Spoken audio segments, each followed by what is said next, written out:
So we had a really good question in the forums this week from a user who was trying to evaluate or try to get some ideas on how to approach building a branching scenario off of a simulation map. Now, this was actually a really helpful map for a few reasons, right? The colors, first off, made this really easy for me, who really wasn't familiar with this project, to really get up to speed and understand how the simulation was working, right? Because I can see that there are three choices pretty much on every slide.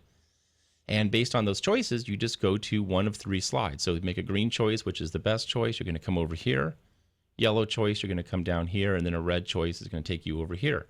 Made this really easy to follow and recreate without having any knowledge of the content or of the project. So a couple things, a couple ways we could approach this in Storyline. I did build out a variable version because I just wanted to see in case there was a point value that was actually driving the branching decisions.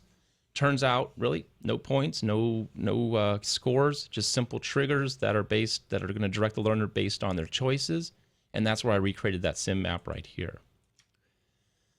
So if I zoom out, this is the map.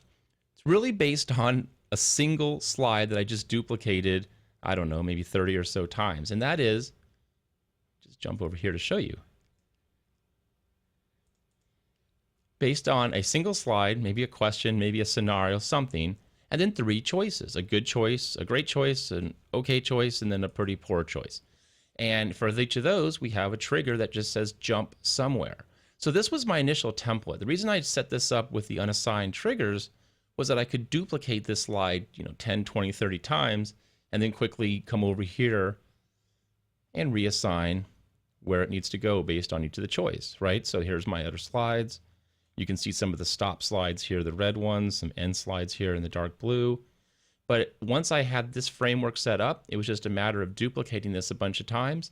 And then for each of the slides, I would just rename it, and then I would branch to a slide. So here's what it looked like. So when I look at this map, this slide 5, 6 is actually the very first slide. So maybe there was 1 through 4, they were just linear slides introducing the project.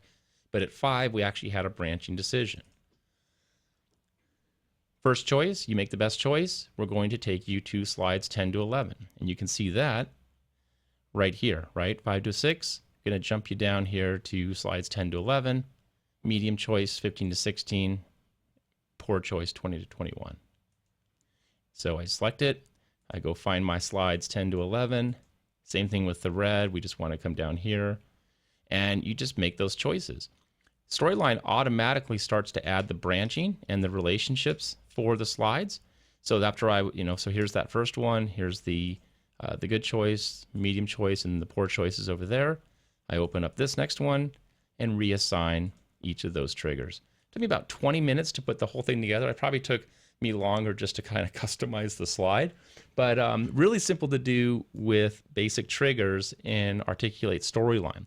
Of course, we do have the option if we wanted to work with variables and actually count scores, where we could actually assign a value, right? So set a total value to 10 points, 1 point, or 5. But just love the flexibility, love the options that we can really approach these types of projects with.